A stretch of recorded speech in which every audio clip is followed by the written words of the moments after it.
are Locked On Seahawks, your daily Seattle Seahawks podcast. Part of the Locked On Podcast Network, your team every day.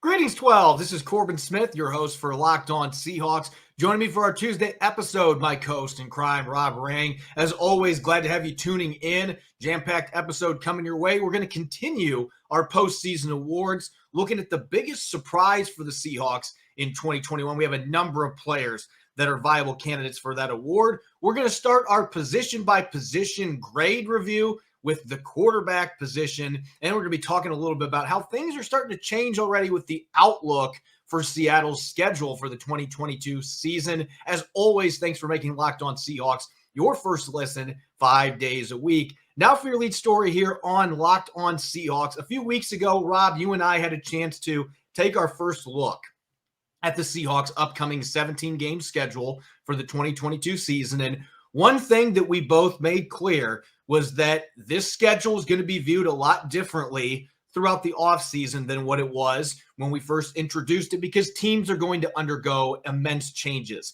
in free agency, the draft, and it feels like this offseason is going to be full of plenty of drama around the league. There could be some major quarterback movement. Today, Sean Payton, head coach of the Saints, officially walked away, will not be coaching in 2022. So that is a big domino with the Seahawks scheduled to play all four teams in the NFC South next year. They're playing in New Orleans. They won't be facing a team coached by Sean Payton. And of course, Tom Brady creating a lot of speculation with comments he made on his podcast yesterday about considering his family when he makes a decision whether he's going to play next year or not. I got to wonder if he's going to suit up for another game. He might have played his last game this past weekend in the playoffs against the Rams. He's going to be 45 years old. This might be the time to walk away. And so it's really interesting already how these rosters and the coaching staffs are changing and how that changes the view of the Seahawks' upcoming schedule.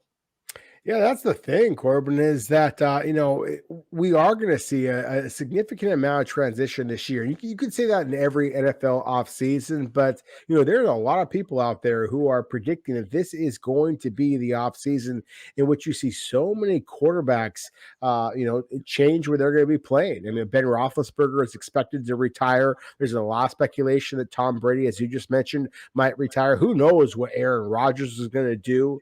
And those are just three of the biggest names out there. From a draft perspective, I can tell you this is an NFL draft, Corbin. It just isn't that gifted at the quarterback position. We saw a record year last year. 5 quarterbacks go within the top 15 draft selections. That's never happened in the history of the NFL. And as you might expect, the cupboard is pretty bare in comparison this season. So I do think that we are going to see some teams that look very, very good right now not look quite so good when we get to August and September, and obviously the flip side as well.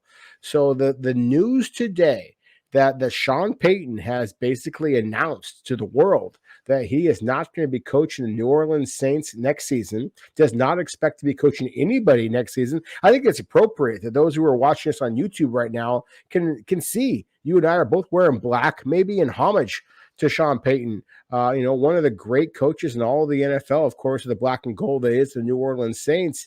That significantly changes things from a Seattle Seahawks perspective because, again, as you mentioned, Seattle's going to be playing that entire NFC South division. So if Sean Payton is not the head coach of the New Orleans Saints, if Tom Brady is not the quarterback of the Tampa Bay Buccaneers, who knows what's going to happen with Matt Ryan, the Atlanta Falcons, the Carolina Panthers. With all due respect to former Seahawks top scout Scott Fitterer, they look like a team that's very much in, a little bit of transition here. I mean, I thought that looked like a couple of weeks ago as a possible 2-2 kind of schedule for the Seahawks going up against the NFC South. I see no reason to suggest that the Seahawks cannot go 4-0 against the NFC South a year from now. Should things, wind up going the way that they look, at least here on January 25th. Obviously, Tampa Bay's got a lot of talent away from Tom Brady, but we know what that team looked like before Brady arrived. They couldn't get to the playoffs, even with the talent they had on both sides of the ball. I would anticipate that Tampa Bay would be able to move quickly to try to get another quarterback in. Not they're going to be able to get another Tom Brady. I actually wonder if Aaron Rodgers might have interest in going to Tampa Bay if somehow Tom Brady decides to retire. I mean, there are a lot of dominoes here, but the NFC South, that looks like a division that could be in decline. I do think New Orleans is still going to be very competitive, and especially if they keep Dennis Allen as their head coach. He's done a fantastic job as a defensive coordinator. It would just be a much different team than what we've seen for most of the time that Sean Payton was there. But you take him and Tom Brady out of the equation. Matt Ryan's getting towards the end of his career. Carolina was a mess for the last 3 quarters of the season. They need to find a quarterback still. So that's looking like a favorable division for the Seahawks to play against next year. Now, as for the AFC West, that's the other non-NFC West division. They're going to be playing all 4 teams. We already know about Patrick Mahomes and his greatness. That was reaffirmed this weekend. We know the Chargers have a rising quarterback in Justin Herbert. The Raiders made the playoffs behind Derek Carr. And, oh, by the way, the Denver Broncos have a very talented roster away from quarterback, and that has been the number 1 landing spot that has been listed for Aaron Rodgers if he leaves Green Bay.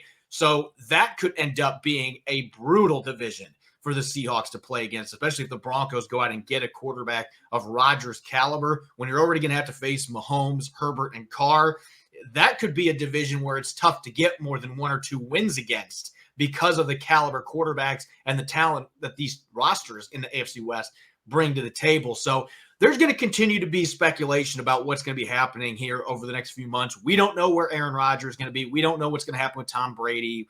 We don't know what's going to happen with some of these other teams that are clearly in transition. But for now, looks like the NFC South is trending downward as a division. AFC West, they're riding high with the Chiefs going back to the AFC Championship game. Chargers look like they're going to be a team you don't want to play for the next decade with Justin Herbert. Carr's done a great job with the Raiders. That is maybe the most ideal landing spot for head coaches right now available with the talent they have on their roster. So it's going to be interesting to see how this plays out here in the next few months. But the Seahawks are going to have some very challenging games against both those divisions. These rosters are going to continue to have shuffling going on during free agency and the draft. It's going to be fun to periodically keep looking at that schedule as things change with all of these respective rosters for their opponents this upcoming season. We're going to continue our postseason awards here in a moment. The biggest surprise on the Seahawks, a number of players that are deserving of that honor.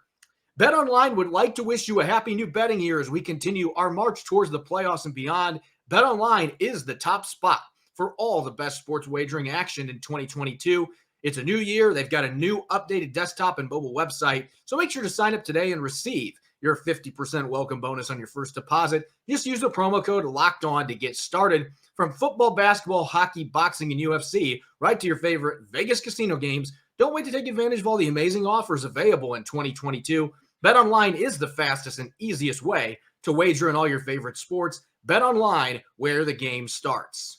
You're listening to the Locked On Seahawks podcast, Tuesday edition. I'm your host, Corbin Smith. Glad to be joined, as always, by my co-host in crime, Rob Rang. Thanks for making Locked On Seahawks your first listen 5 days a week. We got a big show coming up during Super Bowl week. The Peacock and Williamson show is going to hit the road and go to LA for Super Bowl week. Follow the Peacock and Williamson NFL show today to get the most comprehensive coverage of the big game. It's free and available on all platforms. We're going to continue our postseason awards. Yesterday, we looked at Offensive Lineman of the Year, maybe the one I was most excited about because I just love talking about offensive line play. Now we're going to transition to the biggest surprise. Now, in the past, we've looked at players, we've looked at position groups, we've looked at maybe storylines from the season that were surprising. This year, we decided there's enough players alone to make this just a player-oriented award. There were a number of players, in spite of the fact the team finished 7-10 and in last place in the NFC West, that really exceeded expectations this year. And I know there are a couple players that you are very excited to nominate for this award. Well, I think for one, Al Woods. I mean, he's a player, 34 years old, set out the prior season. I thought, okay, this is a guy, I'm not even sure that he is going to be worthy of a roster spot.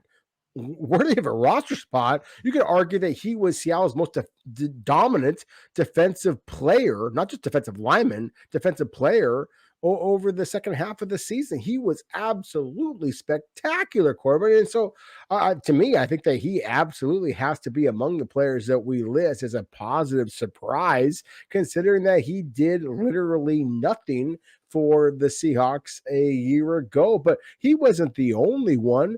You could make an argument for Rasheem Green. You could make an argument for Sidney Jones. I think that a lot of people out there are just screaming Rashad Penny. But of course, you and I, as Rashad Penny fans, kind of congratulate the Seahawks when they made that selection in the first round a year ago. And there's a lot of people out there who suggested that, why are you drafting a running back in the first round?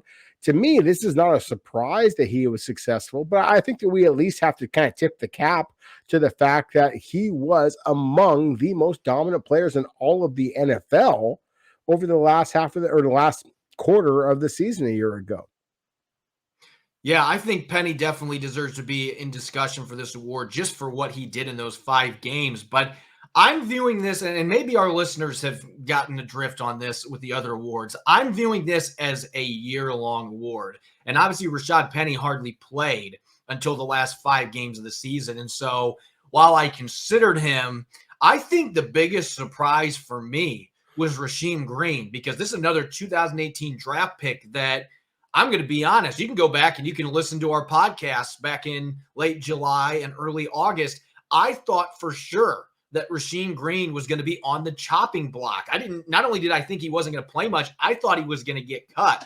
And this was before they released Aldon Smith. Aldon Smith looked really good that first week in camp. And I thought if he's there, you've got Benson Mayowa, you just signed Kerry Hyder, Carlos Dunlap's back, Darrell Taylor, Alton Robinson, LJ Collier. Where does Rasheem Green even fit into this after having injuries and struggling with consistency his first 3 seasons? Yes, he's still a very young player, but at some point, you just got to cut your ties. And I thought they were heading that direction, but then things just started to click for Green, especially in the preseason games, and played really well. Had a couple sacks, played really well against the run, 3 tackles for loss in exhibition games. And he was playing multiple spots. They actually started to play him some as a wide 9 Leo occasionally. I mean, they were moving him everywhere, and he seemed to thrive with that. And this year was fantastic for him. 6.5 sacks, tied for second on the team. He had a bunch of pressures this year. Pressure percentage wasn't great, but you have to remember that that's not necessarily supposed to be his game. This is not supposed to be a pin your ears off the edge, get a 15% pressure rate kind of guy. He's going to win with power, and he's going to force his way into the backfield occasionally, and that's what he was able to do this year. I just felt like when you look at the season he had, he started 15 of the 17 games. He played in every single game. Career highs in tackles, sacks, quarterback hits, got his hands on a bunch of footballs for pass breakups at the line of scrimmage.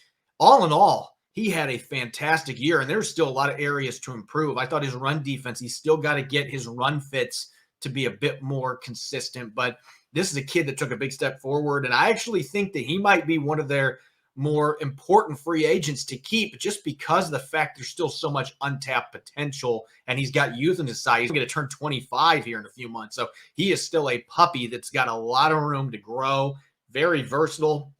So he would be my top pick. I think one other name to throw out there that would at least deserve some consideration that wasn't even on the team till the end of August is Sidney Jones. None of us expected Sidney Jones was going to come in and not only be a respectable starter in the second half, he was playing like a top 15, top 20 cornerback in the second half. After Trey Brown went down, first couple games he started before Brown got in the lineup, Jones really struggled. You could tell he was trying to get acclimated to the scheme and struggling with that a little bit. But once he got back in the lineup, less than a 60% completion rate, had almost double-digit pass breakups the second half of the season. I mean, this kid was fantastic. And, oh, by the way, he's only 25. He's still a young player that's had injuries. There still might be a long-term starter in this particular player, a former second-round pick out of Washington. So I liked the way that he came up and hit people, too. That was his biggest weakness coming to Seattle.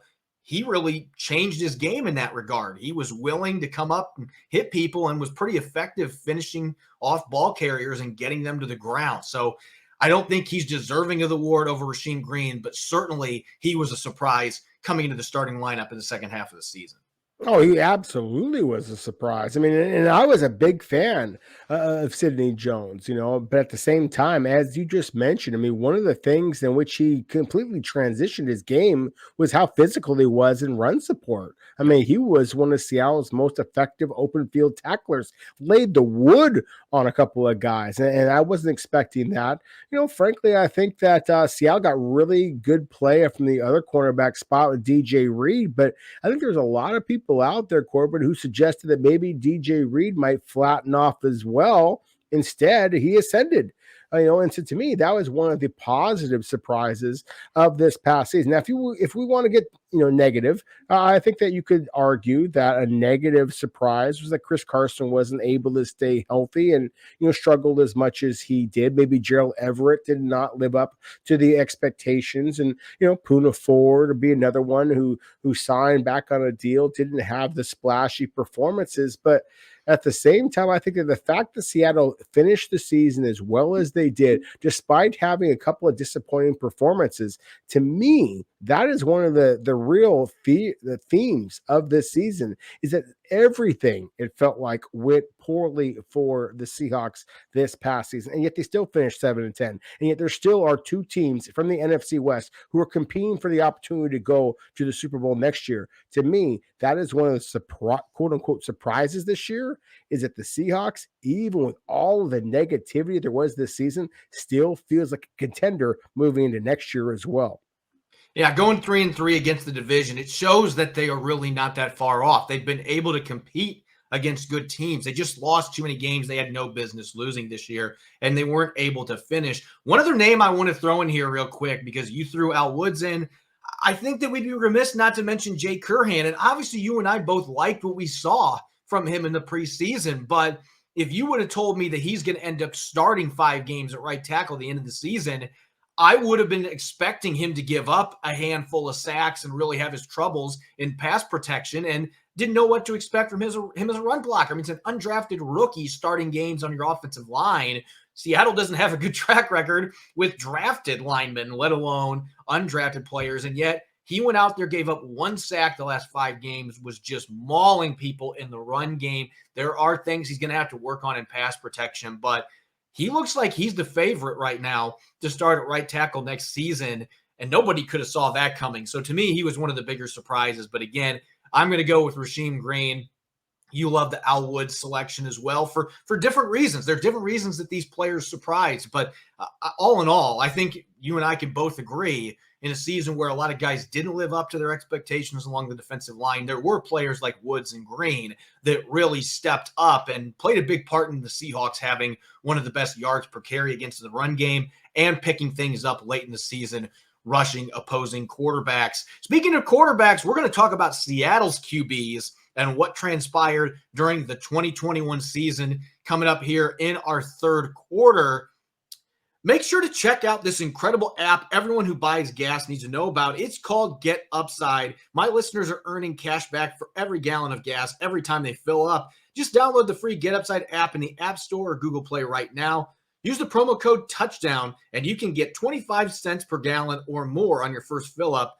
Don't pay full price at the pump anymore. Get cash back using Get Upside. Download the app for free and use the promo code TOUCHDOWN for 25 cents per gallon or more on your first tank. Some people who drive a lot are making as much as $200 to $300 a year in cash back, and there's no catch. The cash back gets added right to your account. You can cash out anytime to your bank account, PayPal, or an e-gift card, such as Amazon and other brands. Download the free Get Upside app and use the promo code TOUCHDOWN to get 25 cents per gallon or more cash back on your first tank. You're listening to the Locked On Seahawks podcast, Tuesday edition. I'm Corbin Smith, joined as always by Rob Rang. Thanks for making Locked On Seahawks your first listen 5 days a week. Going to be kicking off a new series here, as we do every year, Rob. We like to take an individual look, position by position, at the way things played out in the previous season. So we're going to start with the most important position in the NFL, in the sport of football, quarterback. And obviously going into this season, the Seahawks had been pretty darn fortunate. Russell Wilson, in his first 9 seasons, had never missed a single start in the regular season or postseason due to injury. He missed a handful of snaps in a game against the 49ers in 2015. take that game out of the equation, unless they were blowing somebody out and he had a backup replace him in mop-up duty. He played every snap for the Seahawks. He has been Iron Man.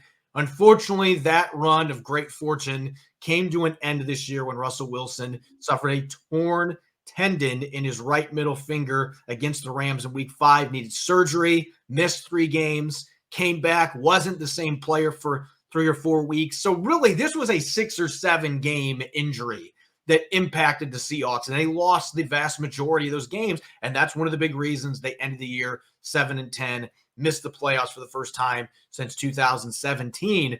And yet, I think if you look at the way things played out at the beginning of the season and late in the year when Russell Wilson started to play more like we are accustomed to, I think the narrative that Russell Wilson is on a steep decline is probably a bit of an exaggeration. He still looks like he can be a top 5, top 10 caliber quarterback when he's fully healthy, and he's got a run game to supplement it.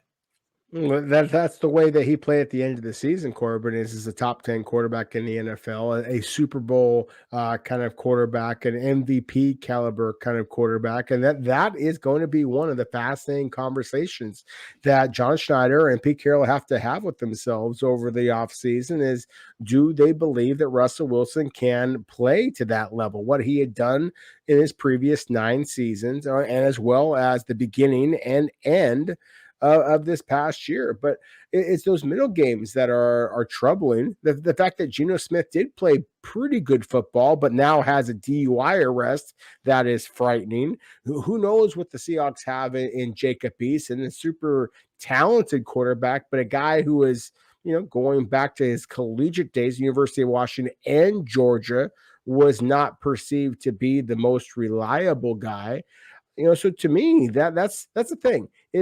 Seahawks fans, you've had it so easy for almost the last decade that if you're going to have a conversation in the offseason about the quarterback position, then it's like, okay, yeah, it's number 3. And you just kind of know that's the conversation. Now the Seahawks actually have to evaluate a little bit. So I look forward to these conversations. I really think it's going to be fascinating.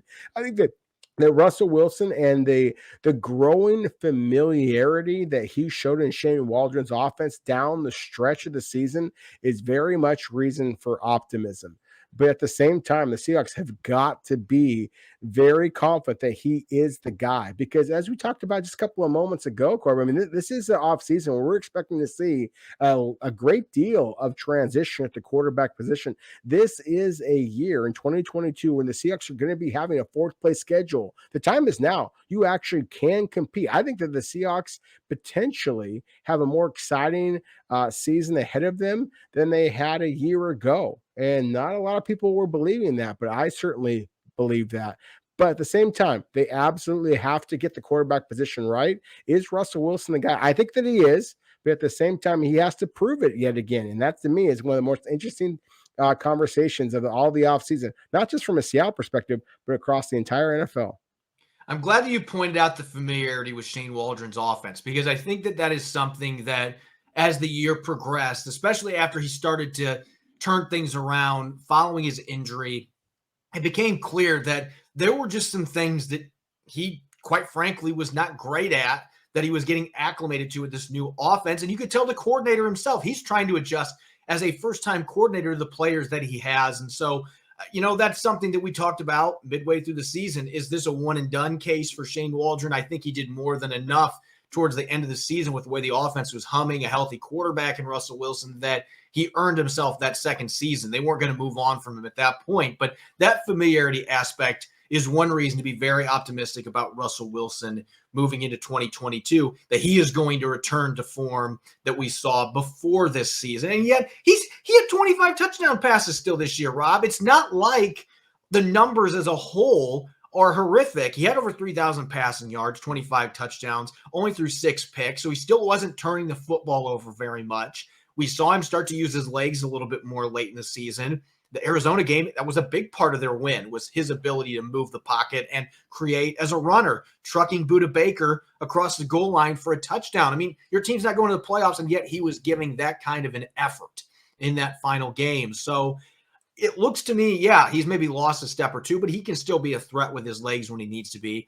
The throwing strength and the accuracy are still there. it's clear the finger was still bugging him when he came back from surgery those first couple weeks, because he was misfiring on throws that he normally is going to make in his sleep. And he was airmailing a lot of slants and shorter throws.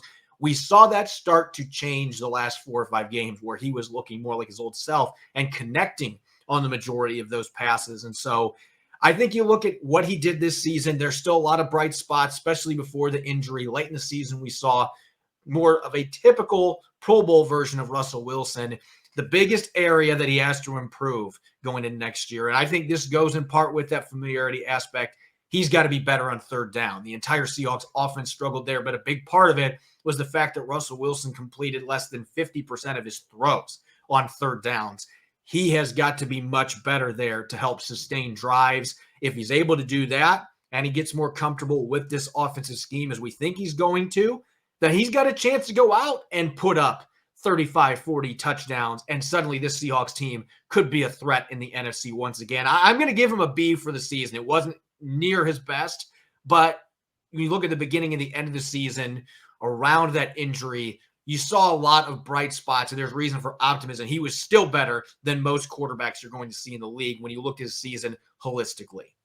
No, I agree with that. He was absolutely better than most quarterbacks. I think that if you're looking at it from a Russell Wilson perspective, I think you're talking C minus maybe. I mean, he was average compared to what Russell Wilson has demonstrated in the past. I think that he did make a mistake. I think, frankly, the Seahawks made a mistake in allowing him to push himself onto the field as early as he did. I mean, he was very impressive with his want to in coming back from the injury, but we talked about it, Corbin. He was not the same guy.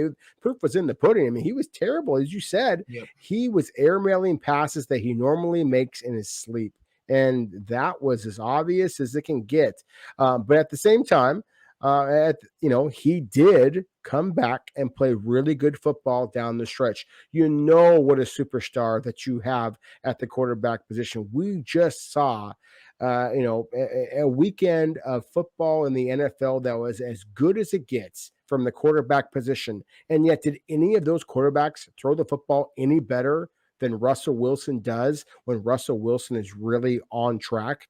And that's the conversation, is that there are only a handful of teams in the NFL who have a quarterback who can even compete with Russell Wilson when he is on fire. So the idea of trading him away, unless you are going to get just an incredible ransom of draft picks and veteran players, as compensation, I think is laughable. Russell Wilson is still easily the best quarterback the Seahawks have ever had. And so I think that they have to continue to build around him. He is an absolute superstar. He is the guy that can bring a Lombardi trophy back to Seattle. So to me, again, that's what's going to be fascinating about this is he that player? Or is he, as an aging player, just like we've seen in every other position in the NFL, is he a guy who's going to kind of fade off into the distance? That's something that Pete Carroll and John Schneider have to kind of figure out this year in a draft class that, again, is not very good at the quarterback position. All the more reason why Seattle probably has to kind of double down on number 3. Yeah, I think that number 3 is going to be here next year, and there's going to continue to be speculation. You can expect that. There are teams out there that need a quarterback, and as long as that's the case, with what's transpired the last 2 off seasons, we know that Russell Wilson's name is going to be thrown around. But Pete Carroll and John Schneider, they are not interested in a rebuild. They are not going to be trading their star quarterback unless they can get another star quarterback back. And I just don't see any path towards them doing that. It just doesn't seem like it would be something that's going to happen this offseason, given the circumstances. What I think the Seahawks really have to figure out is the backup spot, because Geno Smith, the 3 games he started in, I'm going to give him a B- because I know they didn't score a lot of points. He took too many sacks, but he was effective from a completion standpoint. He was able to get the offense moving up and down the field. I thought he did a good job of avoiding turnovers. I mean, he did what you need your backup quarterback to be able to do. And I thought he had a really good rapport with DK Metcalf, which is also crucial. When you're talking about a backup quarterback, he's got to have a guy that he can go to. And Metcalf and him seem to hit it off. So from that standpoint, you would think, you've had Geno Smith for 3 years. He has started a lot of games in the league. Why not just keep him as your backup? And then, as you mentioned, he gets the DUI after the season finale. And I think that might actually be a big enough deal. The Seahawks decide, you know what? We're just going to move a different direction. And I don't know if that's Jacob Eason. I mean, I know they're intrigued by him. They claimed him off the Colts waivers for a reason. They really like his arm and his physical tools. That has never been deniable. It's always been turning those into actual production on the field. Maybe he's a guy that they're interested in developing, but you talked about all the quarterback carousels that are going to be going on. I think there's going to be some quality players out there looking for backup jobs too. So as well as Geno Smith played, I think if he doesn't have that DUI, there's a very strong chance that he's back as Russell Wilson's backup. Now, I think 50-50 would be putting it kindly with the way Seahawks have handled things like this in the past with backup players. And I would be really surprised if he's back next year, to be all honest. Well, I think that's going to be an interesting conversation for Seattle moving down the stretch because, as you just graded the B minus, I thought that Geno Smith was not only above average as far as a backup quarterback, he was pretty damn reliable considering what he had to, kind of operate with. But at the same time, that DUI arrest, again, it is significant. The fact that we do expect to see so much transition at the quarterback position. I think that one of the most underrated positions in all the NFL, Corbin, is that backup quarterback. You have to have a mindset that you are the starter. You're going to prepare every single week as if you're the starter in case if there is a random injury out there and suddenly you're pushed into starting action. You have to be ready to compete. There's a lot of guys who are starting or at least started several games this past season who I'm not so sure are actually the kind of the quote unquote ideal backup, that they are going to take time off because, okay, Russell Wilson's the starter. I don't have to even prepare. And therefore, they're not ready if they're called upon. That is one of the things I always kind of respected about Geno Smith and some of the other backup quarterbacks that the Seattle has had over the past years, that they just have always kind of had a guy who fits in stylistically with what Russell Wilson's been asked to do. And then just from a mental and a heart kind of standpoint, they were that guy. I don't know that Jacob Eason is that guy yet. Maybe he is. That's what's going to be fascinating to me as this moves forward. But again, I think that Geno Smith is a good quarterback. I think that he could start for a number of teams in the NFL, and I would not say that about many backup quarterbacks in the NFL. I absolutely think that he is among the 10 best backup quarterbacks in the league. But at the same time, as you just mentioned, Seattle has had a kind of a negative attitude about guys who make off-field mistakes, and Geno Smith certainly did that, putting his future in Seattle very much in doubt.